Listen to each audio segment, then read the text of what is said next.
time I'm in nature, I feel calm, I feel home, and just doing yoga in nature completes me.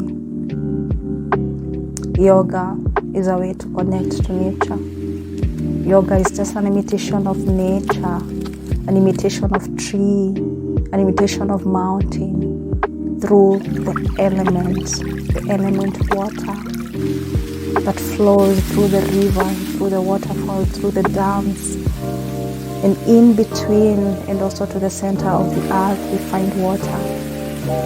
Water also flows through us, through our brains, through our blood. Actually, we're 70% water, just like Mother Earth.